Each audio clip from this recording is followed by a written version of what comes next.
Hello everyone, मैं हूँ Avisha think news से। आज मैं आपके लिए लेके आई हूँ webinar that is completely based on real estate sector. आज मैं आपसे सारी वो चीज़ें डिस्कस करने वाली हूँ कि how digital marketing can help you in real estate sector, और आप उसमें सारी चीज़ें सीख सकते हैं कि आप खुद से भी डिजिटल मार्केटिंग कैसे इम्प्लीमेंट कर सकते हैं अपने बिजनेस के लिए। तो आज इतना ड्रास्टिक चेंज आया है with the digital marketing in every sector, और आज हम टोटली डिपेंड हो चुके हैं मार्केटिंग पे।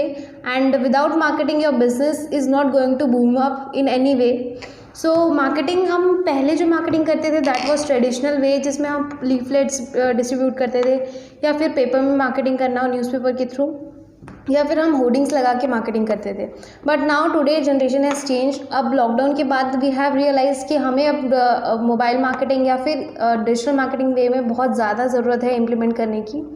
So totally it's now dependent कि हम अब उस चीज़ को जानते तो हैं कि digital marketing is a part of marketing, but हम उसे इम्प्लीमेंट कैसे करें, वो भी अगर हमको लगता है कि हम खुद से भी वो चीज़ें स्टार्ट कर सकते हैं अपने मार्केटिंग के लिए रियल एस्टेट सेक्टर में, तो what all things we can do. आज मैं आपको सिर्फ 10 पॉइंट्स बताने वाली हूँ जो इफ़ेक्टिवली आपके डिजिटल मार्केटिंग, आपके बिजनेस के लिए बहुत ज़्यादा हेल्प करने वाली है।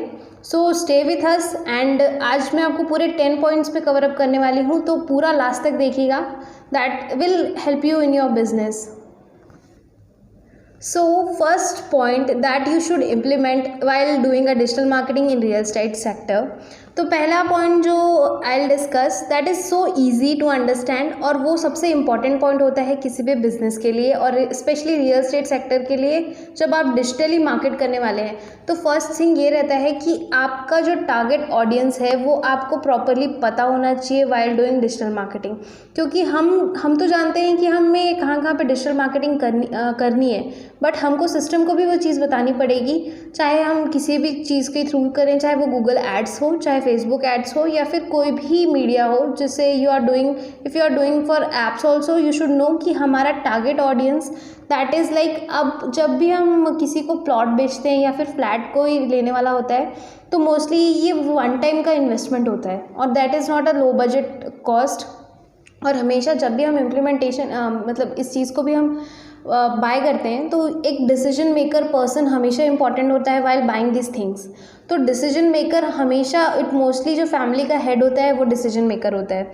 एंड डिसीजन मेकर की एज अप्रॉक्सीमेटली, आपका जो टारगेट ऑडियंस होगा वो दैट इज़ लाइक 30 से लेके आपका मैक्सिमम 50 या 60 तक आप टारगेट कर सकते हैं ऑडियंस को। आपको प्रॉपरली ये पता होना चाहिए कि जिस एरिया में भी आप अपनी प्रॉपर्टी सेल कर रहे हैं वो एरिया प्रॉपरली आप उन्हीं एरिया के लोगों को टारगेट करें। ये ना हो कि अगर आप रायपुर में प्रॉपर्टी सेल कर रहे हो और आप जाके टारगेट कर रहे हैं किसी और जगह के, दिल्ली के पर्सन को, तो दैट इज़ नॉट अप्रोप्रिएट। बहुत कम चांसेस होते हैं कि वहाँ का पर्सन आके यहाँ पे प्रॉपर्टी ले। तो इन दैट केस आपको प्रॉपर्टी जो भी टारगेट ऑडियंस है उसका age criteria is important. Second, ये लोकेशन इंपॉर्टेंट होगी आपके टारगेट ऑडियंस के लिए। Then the next thing is कि आपके टारगेट ऑडियंस का जो इंटरेस्ट है, हर कोई प्रॉपर्टी लेने में इंटरेस्टेड नहीं होगा कि अगर हम एज भी टारगेट कर लें और वो सिटी भी टारगेट कर ले, बट इट्स नॉट इम्पॉर्टेंट कि मैं हमेशा इंटरेस्ट लूँगी। अब हम उनको हाईलाइट करेंगे जो इंटरेस्टेड हैं इन बाइंग प्रॉपर्टी। जो हम वहाँ पे जाके फेसबुक हो चाहे गूगल हो, वहाँ पे हम स्पेसिफाई करते हैं कि जो पर्सन जिस चीज़ में इंटरेस्ट है, सपोज़ वो प्रॉपर्टी लेने में इंटरेस्ट है, वो कुछ सर्च कर रहा हो रिलेटेड टू प्रॉपर्टी बाइंग, तो हम उन्हीं को सिर्फ अपने एड्स दिखाएंगे, तो दैट विल बी बेनिफिशियल, और वहाँ पे कन्वर्ट होने के चांसेस ज़्यादा इंक्रीज़ हो जाते हैं। सेकेंड ये रहता है कि you should try a user friendly website. Most important thing for any business. जब आप इस सेक्टर में आते हैं तो फर्स्ट प्रायोरिटी ये होती है कि आपकी वेबसाइट इज़ इम्पॉर्टेंट। आज हम किसी भी बिज़नेस में चले जाएं या फिर कोई भी चीज़ हम खरीदते हैं, तो फर्स्ट चीज़ हमारा ये रहता है कि हम फर्स्टली एक बार गूगल करके देख लें कि ये चीज़ के बारे में हमको क्या क्या ऑप्शंस मिल सकते हैं। तो दैट इज़ इम्पॉर्टेंट पार्ट। आप अपनी वेबसाइट बहुत इंपॉर्टेंट है रियल एस्टेट सेक्टर वालों के लिए। एंड स्पेशली आप वहाँ पे अपने बारे में बता सकते हैं लोगों को, आपकी प्रॉपर्टीज़ क्या क्या हैं आप वो बता सकते हैं, आपकी प्रॉपर्टीज़ रीसेंट क्या थी और अपकमिंग प्रॉपर्टीज़ क्या है वो भी आप वहाँ पे पूरा डिस्प्ले कर सकते हैं। आपकी जो प्रॉपर्टी, आपकी जो वेबसाइट हो वो इतनी यूज़र फ्रेंडली रखिए कि आप कस्टमर्स को सिर्फ एक क्लिक पे इजीली हर चीज़ें अवेलेबल करवा सकें, उनको सारी चीज़ें इजीली मिल जाए। लाइक अगर उनको आपकी प्रॉपर्टीज़ की लिस्ट देखनी है तो वो इजीली अवेलेबल हो वहाँ पे। नेक्स्ट ये रहता है कि आप अपने वेबसाइट पे एक चैटबॉट्स रखिए जो ऑटोमेटिकली उनके क्वेश्चंस के आंसर कर पाएँ। तो प्री बिल्ड क्वेश्चंस रखिए और उनके आंसर्स भी उस पर अपलोड करके रखिए ताकि वो ईजी हो जाए कस्टमर्स को एंगेज करने के लिए और उनको आंसर्स वहीं पे मिल जाए। उसके बाद ये चीज़ आती है कि वेबसाइट तो आप रखेंगे ही, प्लस उनको वर्चुअल टूर कराइए अपने साइट का, क्योंकि इट्स नॉट इम्पॉर्टेंट कि अगर मैं कहीं और सर्विस कर रही हूँ या कहीं और रहती हूँ मैं, बट मुझे प्रॉपर्टी यहीं पे लेनी है, तो it's not possible for me कि मैं बार बार प्रॉपर्टी देखने आ सकूँ। सो इट्स रियली इंपॉर्टेंट कि आप अपने कस्टमर्स को एक वर्चुअल टूर का ऑप्शन दें, जिसमें आप 360 डिग्री वाले जो कैमरेज होते हैं उस पर आप अपना शूट कर लीजिए अपने जो भी साइट्स हैं वहाँ का, चाहे वो फ्लैट्स हो, चाहे कोई लाइक आप बना बनाया विलास बेच रहे हो, या फिर कोई प्रॉपर्टी लाइक नॉर्मल ग्राउंड्स भी अगर आप सेल कर रहे हैं, तो इन दैट केस जो प्लॉट्स होते हैं आप उसके भी 360 व्यूज़ डेवलप करवाइए एंड उसको अपनी वेबसाइट पे अपलोड करिए ताकि कस्टमर्स को इजी हो जाए वर्चुअल टूर करने के लिए। एंड वहाँ से आपको ये ऑप्शन मिल जाएगा कि कस्टमर को ईजी हो जाएगा डिसीजन लेने में। Then the third thing is कि आप अपना गूगल माई बिजनेस जो लिस्टिंग होती है वो प्रॉपरली अपडेट करिए, क्योंकि वो ही आपके जो नियर बाय एरिया है उन लोगों को वो कस्टमर्स तक आप पहुंच पाएंगे इजीली। क्योंकि मोस्टली ये होता है कि अगर हम प्रॉपर्टी सर्च कर रहे हैं तो गूगल के जो सर्चेज होते हैं वो टॉप पे आते हैं जो लोकल लिस्टिंग पे होते हैं। तो अपनी local listing free of cost है गूगल माई बिजनेस में रजिस्ट्रेशन करना, एंड आप अपने वहाँ पे प्रॉपरली सारी डिटेल्स डालिए, फ़ोटोज़ अपलोड करिए ताकि लोग ईजिली आपको वहाँ पे देख पाएँ। और नेक्स्ट ये है कि आप अपने कस्टमर्स से रिव्यूज़ लीजिए, जो आपके एग्जिस्टिंग कस्टमर्स हैं आप उनसे रिव्यूज़ लीजिए ताकि आपकी जो रैंकिंग है गूगल माई बिजनेस में वो भी ज़्यादा अच्छी आ जाए और लोग ज़्यादा इंटरेस्ट लें और वहाँ पे एक ट्रस्ट फैक्टर बिल्डअप हो जाता है आपके कस्टमर्स के लिए। तो वो ज़्यादा अच्छे से ट्रस्ट करके आपके पास ईजिली आपके पास प्रॉपर्टीज़ लेने के लिए आपको खुद से कॉल कर सकते हैं। नेक्स्ट है कि आप ईमेल मार्केटिंग कैंपेन डेवलप करिए। मोस्टली ये होता है कि हम अवॉइड करते हैं कि ईमेल मार्केटिंग हम क्यों करें, यहाँ पे इतना इफेक्टिव नहीं है, बट ये रिसर्च में पाया गया है कि 20% इफेक्टिव होता है ईमेल मार्केटिंग। तो इन दैट केस आप अपने वेबसाइट पे एक न्यूज़लेटर सब्सक्रिप्शन का ऑप्शन डालिए, वहाँ पे डायरेक्टली आप कस्टमर से उनका ईमेल आईडी ले सकते हैं, जिसमें आप टाइमली जो भी आपके प्रॉपर्टीज़ के अपडेट्स आते हैं, लाइक नए प्रॉपर्टी लॉन्चिंग हुई या जब कुछ भी नई चीज़ें आ रही हैं आपकी साइट से, तो आप उनको डायरेक्टली नोटिफिकेशन भेज सकते हैं थ्रू ईमेल्स। और जो भी प्रोफेशनल्स होते हैं वो डेफिनेटली ईमेल चेक करते हैं। तो ईमेल मार्केटिंग बहुत इफेक्टिव होता है in real estate sector. Next ये है कि you can go for Google ads also. आजकल बहुत ट्रेंडिंग में है कि गूगल एड्स हम रन करें। गूगल एड्स जो होते हैं वो बेसिकली आप गूगल एड्स में पे पर क्लिक पे जा सकते हैं या सर्च एड पे जा सकते हैं। सपोज़ कोई सर्च कर रहा है कि बेस्ट प्रॉपर्टी इन रायपुर, तो आप यहाँ पे चांसेस होते हैं कि अगर आप उस ऐड पे जा रहे हैं तो इजीली आपके जो साइट है वो ऊपर पे रैंक करें। एंड इट इज़ इम्पॉर्टेंट कि हम मोस्टली जो भी सर्चेस हमको गूगल देते हैं उसमें हम फर्स्ट टॉप 3 रैंक में हम डेफिनेटली जाते ही जाते हैं, क्लिक करके देखते ही हैं। तो इट इज़ इम्पॉर्टेंट कि आप अपनी गूगल एड्स को भी ध्यान दें। वो ईजी टू शो है एंड वो ईजिली हैंडल है, और वो ज़्यादा भी मतलब आपका बजट भी ज़्यादा नहीं लगेगा वहाँ पे, और आपको सिर्फ उतना पे करना है जितना आपके क्लिक्स आए हैं। तो that is cost effective also, so you can easily invest on Google ads also. Next हमारा पॉइंट है दैट इज़ आपका सोशल मीडिया। आज जो भी चीज़ें हम देखते हैं, जो भी चीज़ें हम लाइक मोस्टली अगर हम कुछ वेबसाइट्स पे भी जाके सर्च कर रहे हैं वही चीज़ें हमें आज अपने फेसबुक अकाउंट या इंस्टा अकाउंट में मिल जाती है। तो this is the most important part of your digital marketing. आप अपना सोशल मीडिया अपडेट करके रखिए। अगर कोई भी आपके फेसबुक पेज पे या फिर कोई भी आपके इंस्टाग्राम अकाउंट में जाता है तो उनको प्रॉपरली आपके सारे प्रॉपर्टी के डिटेल्स वहाँ पे मिल जाने चाहिए। और कई बार मोस्टली ये चीज़ें होती है कि जब आप पेजेस पे फ़ोटोज़ अपलोड करते हैं तो वो ज़्यादा इफेक्टिव होता है। वहाँ पे फ़ोटोज़ देख के भी बहुत लोग इंटरेस्ट लेते हैं आपके प्रॉपर्टी बाइंग में। तो आप हमेशा यूज़ करिए business accounts, not a personal account, क्योंकि हमें वहाँ पे ऑप्शन नहीं मिलता प्रमोट करने का। ये गलतियाँ बहुत लोग करते हैं कि वो हमेशा अपना पर्सनल अकाउंट यूज़ करते हैं for promoting their business, but ये बहुत गलत चीज़ें हैं। आपको फेसबुक पेज यूज़ करना है अपने बिजनेस अकाउंट के लिए, ना ही कोई पर्सनल अकाउंट यूज़ करना है। नेक्स्ट है कि इंस्टा पे भी एक बिजनेस अकाउंट बनता है, वो आप यूज़ कीजिए। Third is LinkedIn. आप लिंक्डइन पे बहुत अच्छा ऑप्शन है आज के टाइम पे, जहाँ पे प्रोफेशनल्स आप इजीली ढूंढ सकते हैं। वहाँ पे बहुत अच्छे कनेक्शंस क्रिएट करिए, उनको पिच करिए, वो प्रोफेशनल्स के बहुत ज़्यादा चांसेस होते हैं कन्वर्ट होने के।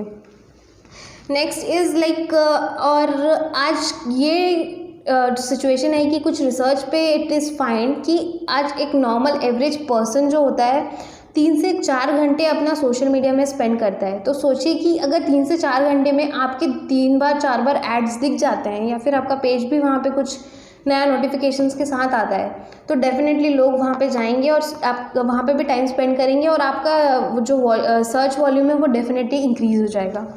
Next is SEO, search engine optimization. Basically SEO ये वो होता है जिसमें हम ऑर्गेनिकली विदाउट पेड एड्स अपने वेबसाइट को गूगल के टॉप सर्चेस पे रैंक कराने की कोशिश करते हैं। एंड SEO करने के लिए थोड़ा टाइम कंज्यूमिंग होता है ज़रूर, बट हाँ SEO is most effective one. And आजकल जो टाइम है उसमें SEO बहुत ट्रेंड पे चल रहा है, तो आप SEO में भी जा सकते हैं। ये SEO था, और SEO तक हम लोगों ने 7 पॉइंट्स कवर अप कर चुके हैं। Now 8th point is most important कि आप बिज़नेस प्रोफाइल बनाएं। आप अपना बिज़नेस प्रोफाइल बनाना ना भूलें, क्योंकि बिज़नेस प्रोफाइल वो चीज़ होगी जो आपके बिहाफ में आपको रिप्रेजेंट करेगी, आपके बिज़नेस को रिप्रेजेंट करेगी। And it is most important part. और कहीं ना कहीं कोविड के बाद हम लोगों को रियलाइज़ हो गया है कि हर जगह हम ब्रोशर्स नहीं दे सकते हैं, लीफलेट्स नहीं दे सकते हैं, तो इट्स इम्पॉर्टेंट कि आप अपना ब्रोशर बना के रखें। एंड आप जब अपना प्रोफाइल बनाएंगे तो मोस्टली ये चीज़ें ध्यान रखें कि आप अपने बिज़नेस के बारे में बहुत डिटेल में बताएं, और उसके साथ साथ आपके जितने पास्ट प्रोजेक्ट्स आपने किए हुए हैं वो बताएं, आपके अपकमिंग प्रोजेक्ट्स बताएं, आपका मिशन क्या है, आप अपने बिज़नेस को कहाँ देखना चाहते हैं, वो चीज़ें भी आप अपना ऐड ऑन करके रखें उस पर। Digital visiting card is most important, और आजकल बहुत ट्रेंड पे है। हम मोस्टली जाते हैं तो ये होता है कि हम डिजिटल विजिटिंग कार्ड जब छोड़ते हैं तो मोस्टली हमको पता है कि हम क्या करते हैं उसके साथ। तो इट्स इम्पॉर्टेंट कि आप अपना डिजिटल विजिटिंग कार्ड बनाएं, ताकि ये रहेगा कि हाँ, जब भी आपको किसी को देना है, आपके बारे में बताना है, तो डायरेक्टली आप सिर्फ लिंक फॉरवर्ड कर लें और वो फ़ोन पे ही आपके ये बारे में खोल के देख लें। तो नेक्स्ट है 9th पॉइंट। हमारा 9th point is most important, इसको ध्यान से सुनिएगा, ये बहुत इंपॉर्टेंट चीज़ है आप लोगों के लिए। 9th point is right a blog. आपको अपने वेबसाइट पे बार बार ट्रैफिक लाना है, बार बार कस्टमर्स को एंगेज करना है, कुछ वैल्यू प्रोवाइड करनी है आपको कस्टमर्स को, तब ही कस्टमर्स आपकी वेबसाइट पे एंगेज होगा, आपकी वेबसाइट में ट्रैफिक आएगी। अदरवाइज़ आपके वेबसाइट के होने नहीं होने का कोई वर्थ नहीं है। अगर आप ये चाहते हैं कि आप सिर्फ एक वेबसाइट बना लें जहाँ पे कस्टमर्स एंगेज ना हो, सिर्फ आपके पोर्टफोलियो पे वो रहे, तो that is not worth a website. फिर वो एक ऑप्शन होता है कि गूगल फ्री वेबसाइट बनाने का ऑप्शन देता है, आप वहाँ पर जाके बना लीजिए। बट अगर आप चाहते हैं कि आपका डिजिटल प्रेजेंस बहुत स्ट्रॉन्ग हो, तो डेफिनेटली आपको यूज़ करना चाहिए, अच्छे खासे वेबसाइट की ज़रूरत होती है, एंड उसके साथ साथ एक ब्लॉग की। ब्लॉग में आप वो सारे कंटेंट्स लिखिए जिसमें जो कस्टमर्स रेगुलरली पढ़ना चाहते हैं। लाइक कुछ टॉपिक्स मैं आपको ब्रीफ कर देती हूँ जिसमें आप लिख सकते हैं ब्लॉग्स, और या फिर किसी से भी आप लिखवा लीजिए जो एक्सपर्ट है उस फील्ड का। तो मोस्टली लोग जो सर्च करते हैं दैट इज़ वास्तुशास्त्र, जो आपके बिज़नेस से भी रिलेटेड होगा, क्योंकि जब भी आप जो भी कंस्ट्रक्शन काम भी करते हैं तो दैट इज़ डिपेंड ऑन वास्तुशास्त्र। तो दैट इज़ इम्पॉर्टेंट कि आप लोगों को भी बताएं कि क्या क्या चीज़ें हो सकती है, क्या चीज़ें करने से काफ़ी अच्छे इंप्रूवमेंट्स आते हैं, वो सारा डिटेल में आप एक ब्लॉग क्रिएट कर सकते हैं। नेक्स्ट ये होता है कि अगर आप किसी को होम लोन लेना है, या फिर आप प्रोवाइड करते हैं कि कैसे कैसे किया जा सकता है, आपको उस चीज़ के बारे में पूरा नॉलेज है, तो आप उस ब्लॉग में लिख दीजिए कि हम अगर होम लोन प्रोवाइड करते हैं तो what are the sources, details, हम कैसे कैसे आपकी हेल्प कर सकते हैं या फिर वो कैसे होम लोन के लिए अप्लाई कर सकते हैं। नेक्स्ट है कि बाइंग और रेंटिंग कौन सा ज़्यादा बेटर होता है, चाहे वो प्लॉट के लिए हो या फिर चाहे आप होम्स के लिए भी क्यों ना सर्च कर रहे हो। अगर आप उनको ये वैल्यू प्रोवाइड करें कि आपको घर लेना ज़्यादा इम्पॉर्टेंट है या फिर आपको रेंट पे होना ज़्यादा इम्पॉर्टेंट है, तो आप इस पे डिफरेंस बता सकते हैं। ये सारी चीज़ों को लेके और होम डेकोरेशंस के ऊपर आप ब्लॉग लिख सकते हैं। इंटीरियर डेकोरेशंस कैसे की जाती है, क्या चीज़ ज़्यादा इफेक्टिवली दिखती है, आपके कलर कॉम्बिनेशंस कैसे होने चाहिए आपके घर के, वो सारी चीज़ें आप एक ब्लॉग में आप ब्लॉग बनाइए, आप उस पर सारा डिस्क्रिप्शन डाल दीजिए। जो जो नॉलेज आपको अब तक है रियल एस्टेट सेक्टर के बारे में, जो लोग नॉर्मल लोग नहीं जानते, उस सेक्टर से जुड़े हुए लोग नहीं जानते, वो सारी चीज़ें आप उनको हेल्प करिए कि आज कि वो आपके वेबसाइट पर आके वो चीज़ें पढ़ें, ताकि वो भी आपका नाम अलग से जाने कि हाँ इस वेबसाइट ने मुझे अलग से वैल्यू प्रोवाइड की है। That is very helpful for in my life. तो वो कभी भी डिसीजन लेना, जब भी वो डिसीजन लेना चाहेंगे कि अगर हाँ उनको कुछ लेना है, लाइक प्लॉट लेना हो या फिर किसी कोई प्रॉपर्टी लेनी हो, वो डेफिनेटली आपका एक ब्लॉग ज़रूर पढ़ेंगे और उसके बाद वो डिसीजन लेंगे। और यहाँ पे चांसेस ज़्यादा बढ़ जाते हैं कि डायरेक्टली आके वो आपकी ही प्रॉपर्टी परचेज़ करें। And last point, it is most important, influencer marketing. आज बहुत सारे यूट्यूबर्स और बहुत सारे इंस्टाग्राम अकाउंट ओनर्स हैं जो अपना ब्लॉग या अपना अकाउंट जो है वो बेसिकली बनाते हैं फॉर रियल एस्टेट सेक्टर। वो काफ़ी सारे वहाँ रिव्यूज़ देंगे और रिव्यूज़ देने के बाद वो काफ़ी सारे ऐसी चीज़ें होती है कि लोग बहुत आजकल इतना यूट्यूब ट्रेंडिंग हो गया है कि यूट्यूब पे जाने के बाद लोग वहाँ पे रिव्यूज़ देखते हैं, वहाँ पे लोगों ओपिनियंस देखते हैं दूसरों की कहाँ पे प्रॉपर्टी लेना है बेटर होगा। और इंस्टाग्राम पे ये होता है कि इंस्टाग्राम पे बहुत सारे फॉलोअर्स होने के बाद आपके पास ऑप्शन होता है कि आप उनको पिच करें जिनके बहुत ज़्यादा फॉलोअर्स हैं। आप उनको बोलिए कि वो आपका जो पोस्टर होते हैं या फिर आपके वीडियोज़ हैं वो डायरेक्टली प्रमोट करें। और आप यूट्यूब में भी स्पॉन्सरशिप कर सकते हैं और उनको पेड प्रमोशंस करवा सकते हैं, ताकि वो आपके प्रॉपर्टीज़ पे अपने रिव्यूज़ दें और वहाँ से आपको टारगेट ऑडियंस मिले, क्योंकि उनके पास ऑलरेडी बिल्ड ऑडियंस है। तो that is easy for you कि आप डायरेक्टली उनको वहाँ से आप अपने टारगेट ऑडियंस ले सकते हैं। और मोस्टली इट इज़ इम्पॉर्टेंट कि आप अच्छे खासे जो फॉलोअर्स होते हैं आप उनको पिच करें।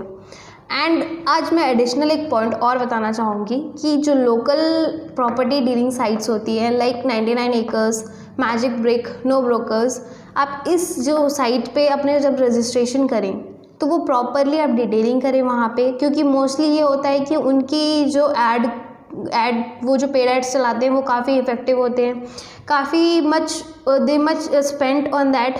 और उसके बाद ये होता है कि वो एसईओ भी बहुत अच्छे तरीके से करवाते हैं, तो उनका बजट ज़्यादा होने की वजह से उनकी रैंकिंग बहुत ज़्यादा अच्छी होती है गूगल पे। तो उसकी वजह से ये होता है कि आपकी जो आपने कहीं ना कहीं वहाँ पे भी अपना लिस्टिंग किया हुआ होता है, तो वहाँ पे भी लिस्ट करने के लिए आपको प्रॉपर वे होना चाहिए, लाइक आपके प्रॉपर फ़ोटोज़ अपडेट होने चाहिए, आपके बारे में बहुत अच्छे से लिखा होना चाहिए, स्पेशली आपका कॉन्टैक्ट नंबर बहुत अच्छे से स्पेसिफाई होना चाहिए। तो ये सारा था डिजिटल मार्केटिंग का रियल एस्टेट में क्या इफ़ेक्ट होता है एंड आपको कैसे डिजिटल मार्केटिंग टूल को यूज़ करना है अपने रियल एस्टेट सेक्टर में।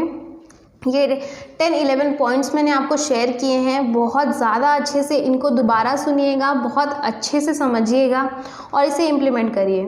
एंड आपको फर्दर कोई हेल्प चाहिए या फिर आपको लगता है कि डिजिटल मार्केटिंग सेक्टर में I can help you out, you can visit our website www.thinkmuse.co.in।